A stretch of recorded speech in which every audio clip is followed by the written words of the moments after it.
Tony Earley was raised in North Carolina, where many of his stories take place.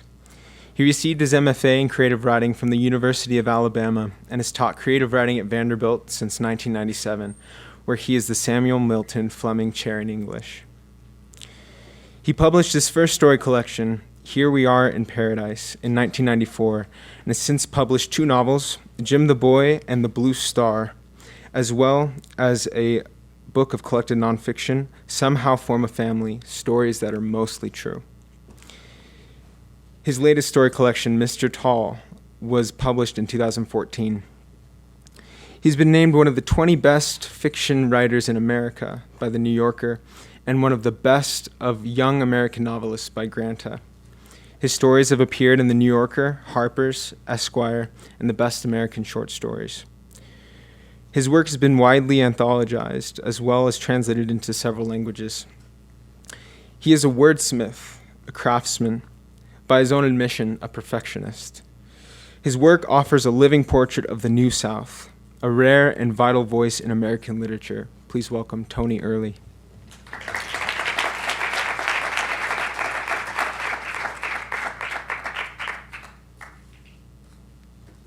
Thank y'all for coming out. I wish we could get this many people to come to readings at Vanderbilt, so I really appreciate it. I just had a Q&A and talking about the difference between novel writers and short story writers, and I said that I'm a short story writer, and left to my own devices, I would never write a novel. This summer, I started a short story. It's turning into a novel, and so unless it dies, and then I'll go back and make it a short story again. But right now, I think it's the start of a novel, and so that's what I'm going to read from today. It's at that place where I told Lincoln last night that I want it to be a novel now, but it's about 40 pages in. It's that odd place in novels where they're starting to go, I can't breathe, and I say, you're fine, you're not going to die. I'm going to die. No, you're not going to die. So that's where I am right now. It's called Place of Safety. For years, people asked Rochelle, what were you thinking? Everybody wanted to know. Strangers would cross the street to cut her off on the sidewalk. Hey, they would say, tell me one thing. She put the girls down after lunch and tried to catch a nap herself, but every time she started to doze off, the sirens. You'd think they'd blow the sirens only after somebody had actually seen a tornado, but no, they'd been going off all morning. She didn't know how the girls slept through it. They were almost out of milk. They only had enough for 1 cup, and both girls would want it. The IGA was a quarter mile away. You could almost see it from the house. There and back, 5 minutes flat, 10 tops if somebody in line had a cart full. The girls were sleeping so peacefully. She locked the door and shook the handle and stuck her fingers in her ears and ran for the car. It was tornado weather. Too hot, too humid, too still, the air singed with ozone, low black clouds boiling by, a movie running too fast, but not a breath of air stirring on the ground. Streetlights on at lunchtime. But it was Alabama in April. When was it not tornado weather? At the IGA, the parking lot was empty. Mr. Chandaluri was holding the door open. Rochelle pulled her fingers out of her ears and yanked the chain on her brightest smile. Her mama always said, smile whenever somebody does something nice for you, then they'll want to do it again. But the sirens, the wailing chopped through her head and circled away and came back around and chopped through her head again. It was hard to keep looking pleasant. Come inside, he said. She said, why, thank you, Mr. Chandaluri. In, he said, now.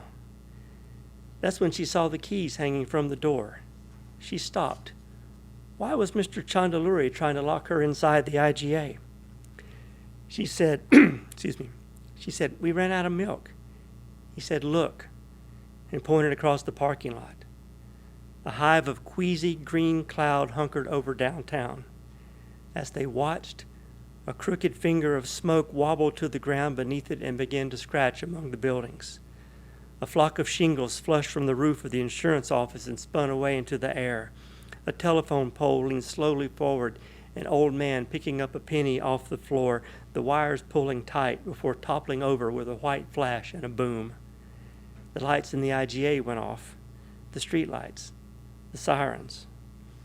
Mr. Chandaluri grabbed her by the wrist and pulled her into the store. "Run," he said. "Aisle 1, straight back, the freezer."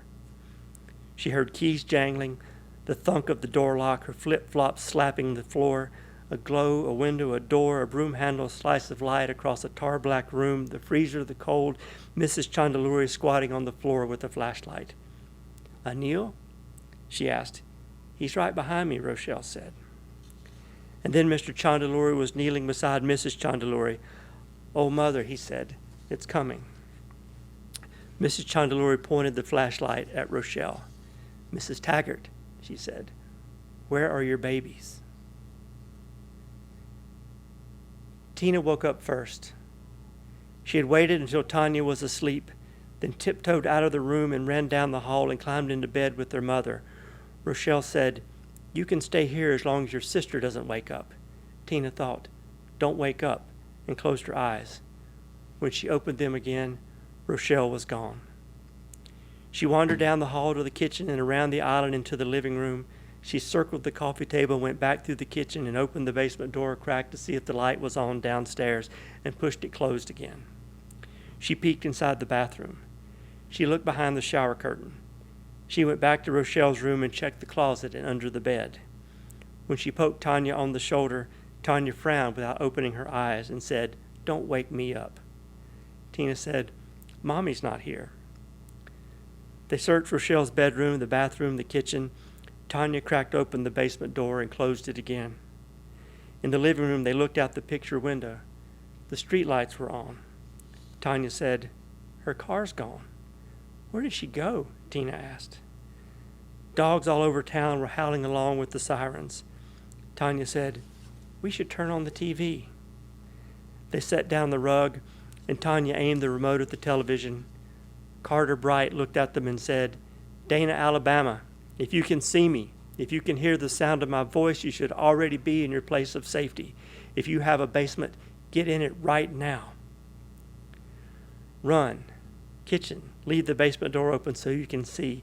Down the rickety stairs, dark and damp and dirt and fabric softener." Tanya jumped and finally snagged the light cord. Tina spun around and around beneath the bulb because what were they supposed to do in the basement? Tanya pointed at the narrow space between the washer and dryer and said, "Let's hide in there." Tina said, "I don't want to hide in there." Good spiders and bad spiders lived in the basement, and she couldn't tell them apart. Both kinds definitely lived under the washer and dryer. Tanya said, "It's a tornado." Tina wasn't sure what a tornado was, but she thought it had something to do with a train. She said, "I want Mommy." Tanya sat down and grabbed Tina's arm and tugged her to the floor. Tina said, "Stop." Tanya scooted back into the gap and said, "We have to get in." Tina said, "No," but scooted backward until she bumped up against Tanya's feet. She said, "I'm telling." The light went out. A ghost floated down the street and turned into a lion that jumped on the roof of the house and roared and clawed at the shingles and broke out the windows. It picked up the house and looked underneath it and sucked in a breath and roared so loudly that Tina felt her hair lifting away from her head. She saw daylight, mud and leaves and grass spattering the walls. Tanya screamed in her ear. She thought, "Put it back down," and covered her head with her arms. And they asked Rochelle, "What did it sound like?" "Well, not like a train, not like everybody says.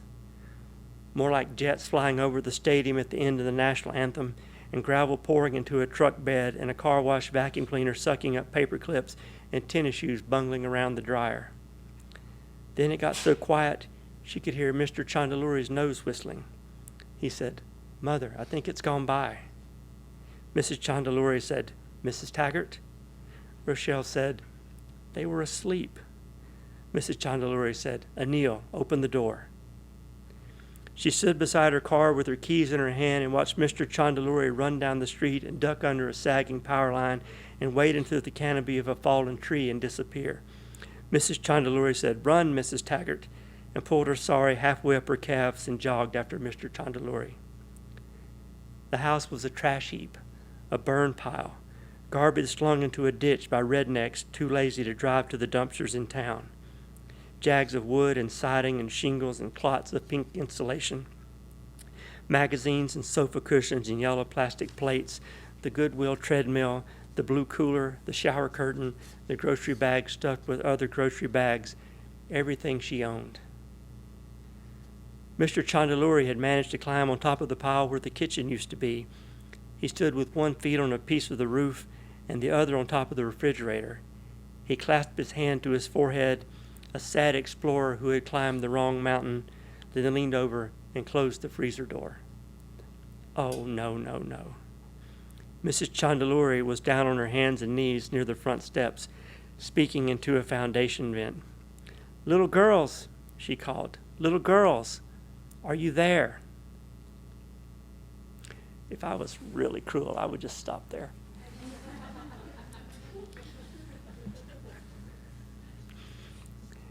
If that was 15 pages in instead of 6, y'all would be in big trouble. They stopped crying when they heard Mrs. Chandaluri. One day in the IGA, Tanya had picked up a Twix from the candy display and showed it to Tina. Mrs. Chandaluri saw her and said something very fast to Mr. Chandaluri that sounded like words and not like words, like rain on the car roof, popcorn popping, marbles spilling on a tabletop. They were amazed. Mr. Chandaluri said, "Would you like to have that?" Rochelle turned around and said, "Tanya, put it back." Mrs. Chandaluri said something else to Mr. Chandaluri. He looked down at Tina and smiled. "And how about you? Would you like a Twix too?" he asked. Rochelle said, "Thank you so much, Mr. Chandaluri, but we can pay for it." "Next time," Mr. Chandaluri said. "Are you sure?" "I'm sure." Rochelle said, "What do you say, girls?" After they got in the car, Tanya asked, "What did Mrs. Chandaluri say to Mr. Chandaluri?" "You made her very angry. She said little girls in the checkout line should keep their hands to themselves." Underneath the house, Tanya whispered, "It's Mrs. Chandaluri." "Where's Mommy?" Tina whispered back. "Hello?" Mrs. Chandaluri said. It sounded like she was right on top of them. "Don't say anything," Tanya said. "Little girls, is that you?" Tina said, "I want to get out." Somewhere outside, Rochelle began to scream, "Tanya, Tanya Taggart, can you hear me?" Tina drew in her breath and closed her eyes and yelled "Mommy" so loudly her ears popped. "They are here," Mrs. Chandaluri shouted. "Mrs. Taggart, your babies are here. Anil, get down from there before you break your neck and be useful and go find help. The children are under the house." Starting in middle school, they played a game they called You're the One. Tanya might say, "You're the tall one," and Tina would answer, "You're the short one," which was true, easy enough. Tanya might say, "You're the brunette one," and Tina would say, "You're the blonde one," which was also true, although annoying to have to acknowledge because Tanya was vain about her hair. It never ended well. Tanya never knew when to stop, and Tina was too competitive to give up. If Tanya said, "You're the smart one," Tina knew she was supposed to say, "No, you're the smart one," but refused to because it wasn't true, not by a long shot. And if Tanya took it too far, which she always did, and said something like, "You're the one God wanted to live," Tina sounded like a loser no matter how she answered. "You're the one" was like tic-tac-toe. Unless you went first, the best you could hope for was a tie. After they got older, Tina knew for a fact from friends who had brothers or sisters in Tanya's grade that Tanya regularly bragged about saving Tina's life. Poor little 4-year-old Tina who hadn't known what a tornado was. So, if Tina made an honor roll, she owed it to Tanya. If she hit 2 home runs in the playoffs against Gunnersville, she owed it to Tanya. Sure, it was Tanya who turned on the television, but Carter Bright who told him to go to their basement. It was Tanya who thought to hide between the washer and dryer, but this was the most important part, and the part that nobody ever thought about. It was Tina who had woken Tanya up. If I don't wake up, you don't wake up. You saved me, but I saved you first. I'm the one. not you, not Carter Bright. After 2 years of trying, he had finally talked the station into getting Doppler radar. 2 other stations in town had it. Huntsville had it. Montgomery was getting it. Opelika was dreaming about it. It was time. That was in January. February was quiet, just wet, just February, not much shaking in March either. A couple of middling cold fronts pushing squall lines, moderate straight line winds, the usual suspects, a few watches but no big deal, not enough shear loft or anything substantive to get properly organized. A lot to look at, in other words, but not much to see. Carter, you still got that grease pencil? Then came the 9th of April. That morning, a handful of LP storm cells fired up along the dry line in Mississippi and moved north-northeast but didn't amount to much. A lot of lightning, a lot of noise, no big deal. So what? Welcome to the Southland in the springtime, except for the Dana storm. Around 2 o'clock, that one grew a hook echo off the southwestern quadrant. Classic tornado signature. The quotation mark, the apostrophe, the seahorse, rare in Alabama. He'd only seen them in books. Would you just look at that? Carter, the Weather Service just warned it. Clear the set, everybody. Sorry, Bill Dance. We're cutting in, going live in 3, 2, 1. Worth every penny. Doppler saves lives, folks. That's the bottom line. End of story. Once when they were in high school, who knows what they had been fighting about, used my hairbrush. No, I didn't. Mom, make her get off the phone. Tanya slammed her door in Tina's face. Tina found herself staring at the picture of Carter Bright her sister kept taped to the door. To my old friend Tanya on her sweet 16th, may you always dwell in a place of safety. God bless, Carter. Place of safety. God bless, Carter. He never sent her a picture. She took off one of her Chuck Taylors and threw it at his face as hard as she could. Behind the door, Tanya yelled, "Mom!" Rochelle yelled in the kitchen, "Tina Rose Taggart, you better not be throwing shoes." Tina kicked the door and yelled, "I should have let you sleep." Outside, they heard sirens whooping and chainsaws gnawing and big trucks beeping and men yelling, come on back, ho, ho, ho." They heard footsteps running and keys jangling and leather creaking and radios squawking out their address. They heard Chief Kenny say, "Larry, get down off of there. You want to make the whole thing fall in? I don't want nobody moving nothing till we figure out what we got." "I'm serious. Stop pulling on that. Wayne, we got gas or electric." Rochelle hadn't been able to stop crying, which had made them start crying all over again. She was the worst mother in the world. They were almost out of milk. She was only going to the IGA. She would never left them in a million years. She had known a tornado was coming. They were sleeping so peacefully. She was so sorry. Could they ever forgive Mommy? Chief Kenny said, "Rochelle, hop up a sec, hon. Let me get down there and talk to these girls." Tina heard Chief Kenny's knees pop. He said, "Miss Tanya, you down there?" Rochelle said, "Girls, you can talk to Chief Kenny. Mommy's right here." Tanya said, "Yes, sir." "Have you read the lesson for tomorrow yet?" Mrs. Chief Kenny taught the primary class at Sunday school. Tanya had just moved up. She said, "No, sir." I don't think Mrs. Chief Kenny has either. Jim, turn that thing down. Walk up there and tell him if he's got a question to come down here and ask it. I can see him talking from here. Miss Tanya, I'm shining a light. Can you see the light? No, sir. Is it night? No, ma'am, it is not. It's turned into a real pretty afternoon. Sun shining. Miss Tina, you down there too? Tanya said, "She's afraid." "I bet she is. I know I would be. Do you like Twix, Miss Tina? Mrs. Chandeluri says you like Twix." Tanya said, "We like Twix." "Miss Tina, I need to hear you say something. I need to make sure you're not hurt." "She's not hurt." "Miss Tanya, honey, let Miss Tina talk." "Miss Tina, how old are you?" Tina said, "I want Mommy." "Fair enough," Chief Kenny said. His knees popped again. He said, "Rochelle, here, draw me a floor plan on the back of this. I need to go find Worm." "Tanya Taggart, you know what I like to do when the weather gets bad? I like to go out in the yard and listen to the sirens and see if I can see a tornado." "Not me. I stay inside and turn on the Watch 2, Watch You Weather Center. And if I hear a tornado warning, I like to get in my car and drive toward the darkest cloud I can find. I like to snarl up the traffic and cause accidents and get in the way of the first responders.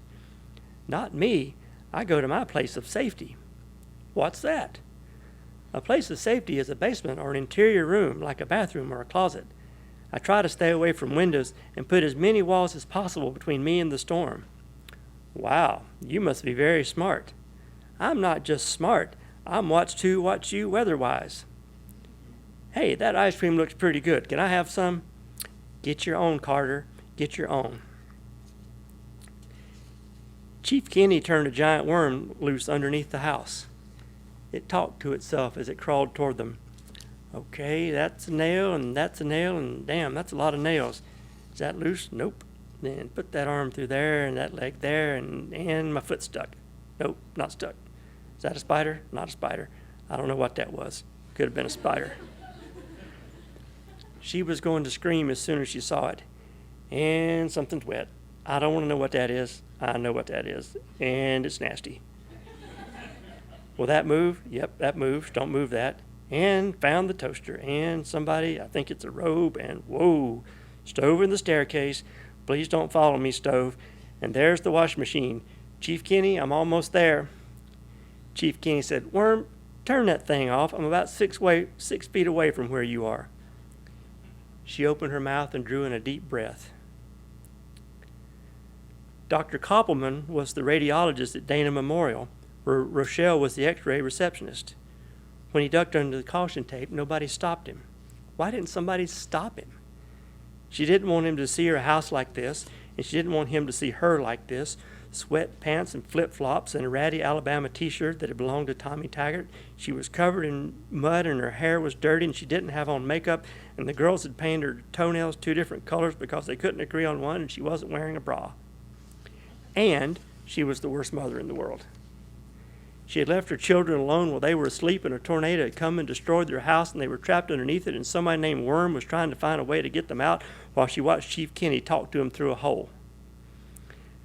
Dr. Koppelman didn't move to hug her, which was good, because half the town was on the other side of the caution tape, watching, and the other half was in the volunteer fire department on this side of the tape, also watching. Rochelle, he said. Oh, Rochelle, I am so sorry. She said, Thank you for coming, Dr. Koppelman, like this was a party. Of course, he said, of course. He often said everything twice, a tick they sometimes made fun of in x-ray. Where's Dr. Koppelman gone? Lunch. When will he be back? 1-1. I came as soon as I heard about the girls. If she had spoken at that moment, she would have burst into tears again, so she nodded. Please don't be nice to me right now. Are they injured? She shook her head. Good, he said. Good. As a boss, she liked Dr. Koppelman well enough. He could be a little passive-aggressive, but unlike all the other men bosses she had had, he was never aggressive.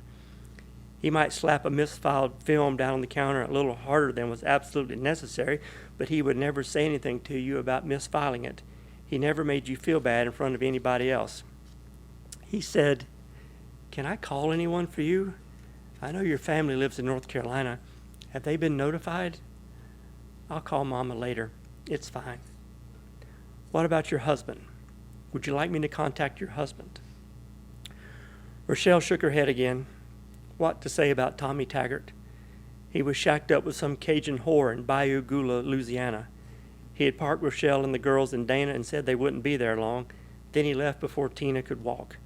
He made good money working offshore, but what he sent home barely covered daycare. Ex-husband. The church had rented her the poorhouse month to month. She knew that's what people called it. Now even it was gone. Her mother had a new husband who didn't like kids. You made your bed, so here she was. Chief Kenny's radio said, Chief Kenny, I'm almost there. Chief Kenny said, Worm, turn that thing off. I'm about 6 feet away from where you are. Tina squealed so loudly that Chief Kenny jerked away from the foundation vent and reflexively reached down to turn down the volume on his radio, even though his radio wasn't on. The worm had one big blue eye so bright it blinded her to look at it. It said, Oh, I'm sorry. Then the eye moved away from her face and lit up her feet, and she saw that the worm was a man wearing a light on a headband, which he took off and dangled toward her like a mouse he was holding by the tail. "See?" he said. "See?" Tanya smacked her on top of the head and said, "Stop." Tina stopped squealing and said, "Ow." Rochelle said, "Tina, what is it, baby? What's wrong?" The man said, "She's okay. I just scared her with my light." He was wearing a fireman's coat and heavy gloves. The yellow stripes on the cuffs of the coat flashed when the bouncing light hit them. A drop of sweat rolled down his nose and jumped off the end.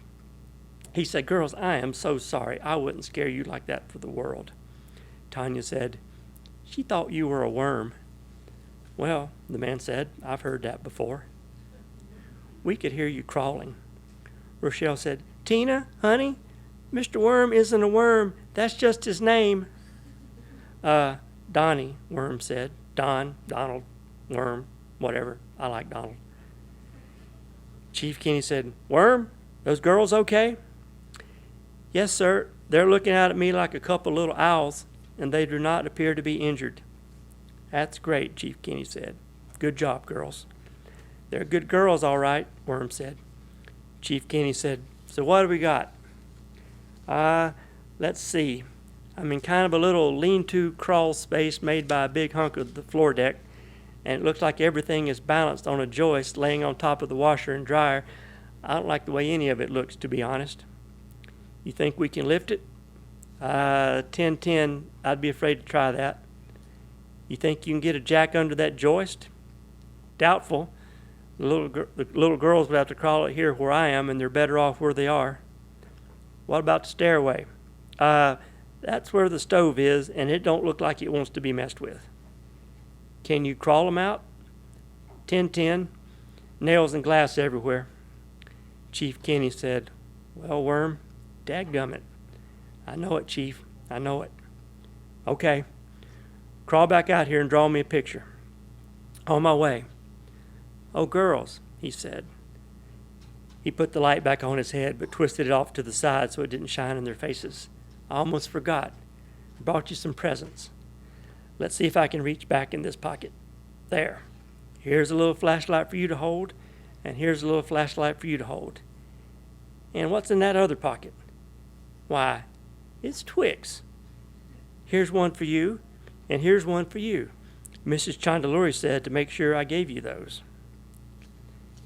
Chief Kenny decided to dig a trench perpendicular to the house and cut a hole through the basement wall with a masonry saw and get the girls out that way. He said, "Wayne, go find Flea Harden and tell him to saddle up and get over here with his digger." "The cat?" "No, the little one, the Kubota." "We could probably get Stovepipe here sooner. It's Saturday. He's probably down at his mama's house. He's got that little Komatsu." "Yeah, and Stovepipe's like as not to knock that wall down, too."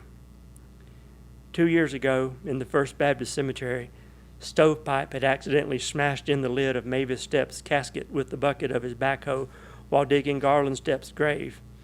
It hadn't been his fault. He had dug where he was told, but the Stepps had raised hell. Stovepipe had lost a couple of graveyards over it. Wayne said, "Chief, that's probably not fair to Pipe." Chief Kenny said, "You're probably right. I mean, that wasn't his fault." Chief Kenny said, "Fine, Wayne. I don't care at this point. Get going." Wayne said, "Well, I'll find somebody." Flea Harden wasn't home. The little digger, the Kubota, was out back, but the cat and the trailer and Flea's big truck were gone. Stovepipe's truck was parked outside his mother's house. He opened the door and said, "Wayne, please tell me you're not here about those little girls." Wayne said, "We need you to dig them out." Stovepipe said, "Are they alive?" Wayne said, "They're not hurt, but the house collapsed into the basement. Worm says it's a mess." "You gonna dig down and cut through the block wall?" Wayne said, "That's the plan." Stovepipe said, "All right, let me tell Mama where I'm going." Dr. Koppelman motioned Rochelle aside and turned his back to the caution tape and handed her a set of keys. "These are for the lake house," he said. She quickly lowered her hand to her side and said, "Dr. Koppelman?"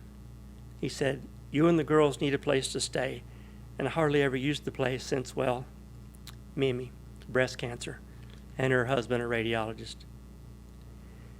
Dr. Koppelman, you're very kind, but I couldn't possibly. She tried to hand the keys back, but he stuck his hands in his pockets. He said, No, I insist, just until you find a place. You know which house it is, right? It was the house where once a year Dr. Koppelman held the awkward cookout. Everybody wore bathing suits under their clothes, but nobody ever swam. The office manager and all the techs side-eyed Rochelle, afraid that she was going to strip down to her bathing suit, while all the husbands watched her more openly, hoping that she would. Dr. Koppelman scurried around, asking if anyone wanted another beer, which everybody did, but nobody was about to take. They gnawed on the hamburgers he had grilled well beyond done, and tried to avoid looking at his legs, which, although hairless and supernaturally white, had surprisingly large calf muscles. She said, "Are you sure?" Sometimes people asked Rochelle questions that only pretended to be questions. They said things like, "Well, that tornado turned out to be quite a blessing, didn't it?" What are you supposed to say to that? If she said, "It's never a good thing to have your house destroyed by a tornado while your children are inside," they would say, "But you wound up with 2 houses, though, didn't you?" To be honest, she had always wished she could live in Dr. Koppelman's lake house. It was the kind of place you love so much in a dream you wake up wondering if it's real and how you can get there. It had sun-bleached poplar paneled walls and beat-up hardwood floors with cow paths worn through the varnish. It had that mildewy old book smell you want a lake house to have, and lumpy mismatched furniture in bad plaids and out-of-date colors that would look tacky anywhere else. There wasn't a right angle in the place. If you spilled milk in the kitchen, it would run underneath the refrigerator before you could wipe it up. If you didn't jiggle the handle, the downstairs toilet would run all night. The paint was peeling, and the roof was rusty, and the screens were rusty, and moss was growing on the chimney, and the windows rattled when the wind blew. Some of the techs said if it was their house and they had his kind of money, they would fix it up or at least do something about those awful floors. But what did they know? It was perfect, and somehow she had the key. When she and the girls finally made it to the lake house late that night, 4 carloads of hospital housekeeping staff were just leaving, including fat old Harvey Garwood, the head housekeeper himself, a man whom Rochelle nor anyone else at Dana General had ever seen strike a lick of work, a small miracle. The house was spotless. Gleaming toilets, dusted ceiling fans, vacuumed cushions, dishwasher running, brand new shelf paper, beds made, and towels laid out, hospital corners. The cabinets were filled with food.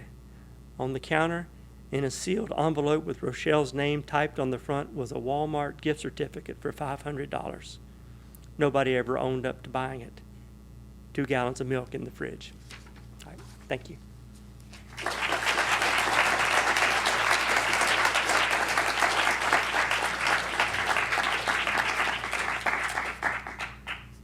Does anybody have any questions? I will be happy to make up an answer. Yes?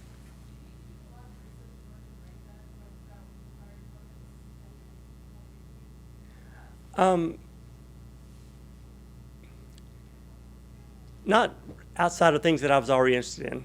Like, I love me some weather. I've watched hours and hours of tornado porn on YouTube. And I grew up around these people, and I grew up around volunteer firemen, and I used to be a reporter at my hometown newspaper, so I didn't need to do a lot of research about volunteer firemen in small towns. Yes? How do you choose characters' names? Or do you just know them? Well, these just sort of came out. I mean, when I first started typing, the name Rochelle popped up. And then Tanya and Tina was like one word. And so I didn't have to think about those. And I don't know where stovepipe came from. Worm is actually the brother of a friend of mine who can't stay out of jail. The only one I did any research on was the Chandaluris. When I first started typing, I wrote Patel, but that's like the only white people, that's not like the only Indian name white people know is Patel. So I did some research. I looked up the cast of people who are merchants. And once I found that out, then I found a list of names of people who were in that cast. And I went through all the names, and I found the one that I thought was the prettiest, Chandaluri. I just love that word. And then I thought, okay, well, he needs the first name. So then I went through Hindu boys' names, and I found Anil, which means God of wind. So I'm proud of Anil Chandaluri. But everybody else I kind of know. Yes? How do you know when a short story wants to be a novel? It doesn't stop at page 30. Anything longer than 30 pages, you can't really get published. And you really can't get anything published that's longer than 25. You know, magazines have limited space. And some stories just won't fit into short story size. I started this as a short story, but it just kept going, and there were too many people who kept showing up. Part of the section I'm writing now, I'm writing about Worm's childhood and his grandmother and how he was given the name Worm. So I don't know where it's going. But the structure is such that I can plug any number of people into it as long as every few pages I come back to the girls trapped underneath the house. So my agent says if I get 120 pages, she can sell it as a novel. So I'm aiming for 121. Last question, you said like as many individual characters as you can for the pages. How it seems like your stories are very much based on like very visual, real people, and not a lot of like unnecessary characters or irrelevant characters. How do you decide? Well,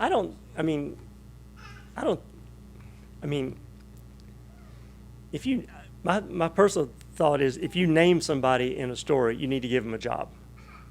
And if they have a name and they're just hanging around not doing anything, then you need to downsize them. They need to go work in another story. Even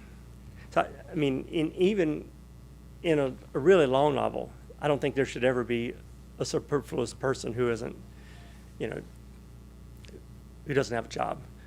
But short story, they tend to be about just one or two people, and it observes them closely because you don't have the space to go out and hang around with a lot of other people. So short stories tend to orbit around, just a couple of people. Usually, for me, just one point of view character. Yes.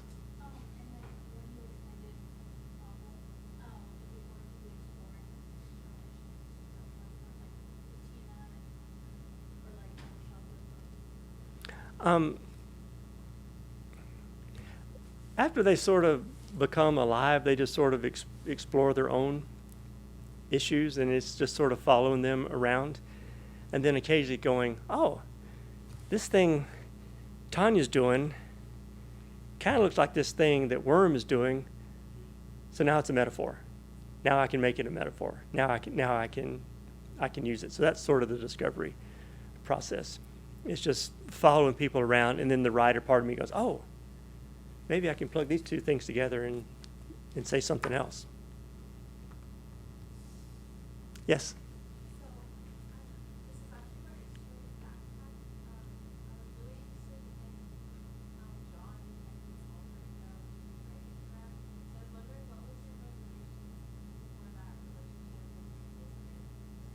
She's asking about a story of mine called Backpack, and it's, spoiler alert, it's about a guy who sets off to kill himself. And to escape from his life, he sort of assumes a disguise, an alter ego, named he names his alter ego Jimmy Ray Gallup. And my guy he's a high school history teacher, and so he sort of picks a rough customer that he might have gone to high school with, and just disguises himself as this other character. It's sort of an alternative vision of what the way his life might have turned out if he had been, 5 IQ points less smart. I'm in Utah, so I go ahead and say this, but my first cousin's got a rebel flag flying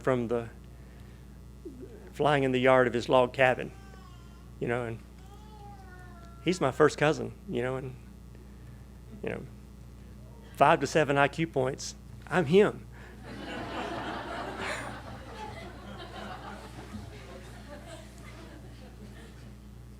Yes. Yeah, how often would you say you write short stories and how often do you keep them? How often do I write short stories and how long does it take me?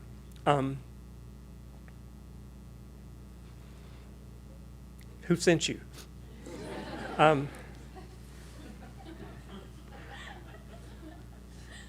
Unfortunately, I write very little. I write one 200-page book about every 8 years. That's sort of the way that's averaging out. Once I start on a short story, it usually takes, say, a month to write. It doesn't take that long to write. But by the time I start that story, chances are I've been thinking about it for years. Most of my writing involves just walking around, driving around, thinking about the stories and kind of watching them inside my head like little movies. And when it gets to the place where I don't know what happens or something doesn't make sense, I'll rewind it and watch it again. And eventually, I'll hear a first sentence, and then it's time to write the story, and then that will take about a month. But I'm really only writing about a story a year now, which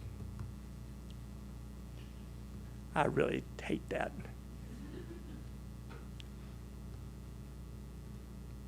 Well, I didn't mean to make you sad, but yeah. Yes. What I was saying in the question and answer session earlier is that out of the sort of the swirl of things that I encounter in my life and the things going around my head, once will eventually it will develop a little friction, and it will sort of stand up above, and I'll notice it. I think that's kind of interesting. But as I said in the Q&A, one thing by itself is an anecdote. You need two things for a story. And so eventually something else will get a little fiction on it, and I go, oh, those things kind of look like each other. Those things can be connected. And so now I can start thinking about it in that way, like a story. So I never write a story until I have two different ideas. How old were the girls at the time of the tornado? Did you say? They were 6 and 4. And I'm going to kill one of them.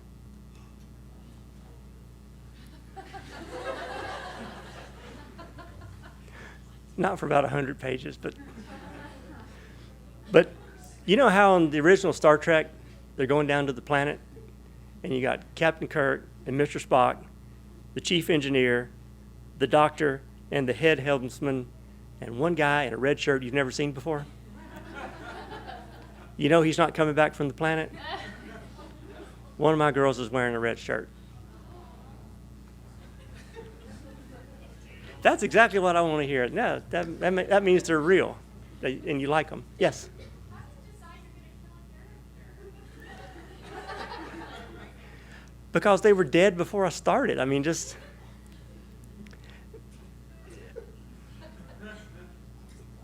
Well, I don't know.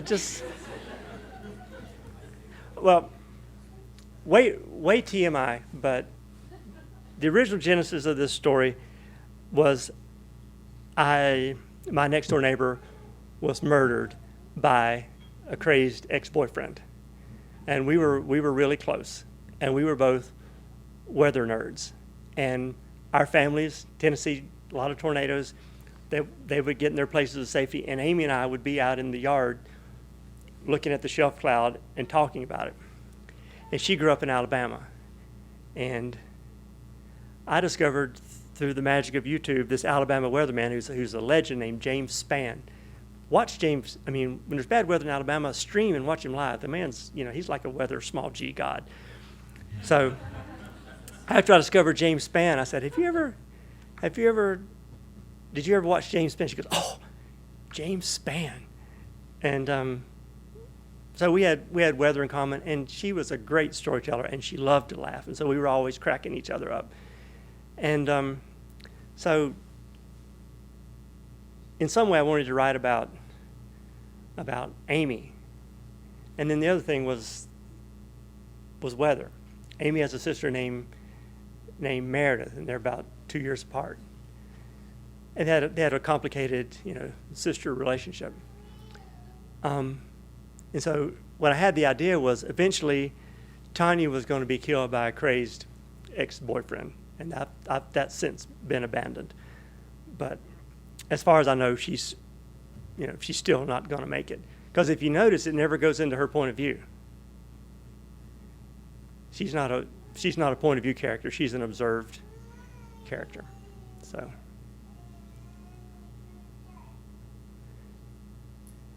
all I have to say about Tanya is stay away from jet skis.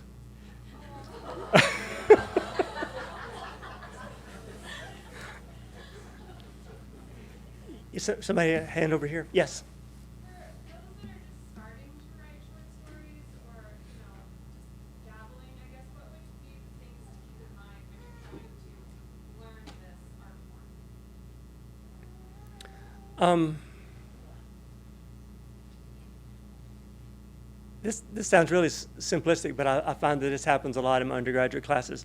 Something has to happen, and a lot of times people will write stories where just, some people go to the mall and then they go home. Well, nothing really happened. And so I think it was John Gardner, famous writing teacher, said that the short story is about the point after which everything was different. So something needs to happen. And because it's a short story, you don't have a lot of space. So it needs to start in the middle. What's that? In medias res, is that the Latin? It needs to start in the middle. And there's not a lot of room for a lot of people to be hanging around. So usually it's just one point of view character, just because of the space compression. One person, start in the middle, something has to happen. At the end of it, something has to be different because something happened. And sort of the different structures are, the thing starts in the beginning and then everything else is aftermath. Or there's a beginning and then it moves toward the big thing, then the big thing happens, then everything is aftermath. Or then it starts and it goes all the way up and the thing happens at the end and the story stops then. But big thing. Is one more question? Yes? Question. So I feel like a lot of us grow up like reading novels and watching TV shows and whatnot. I feel like we're kind of trained for the longer form. How do you keep a story short?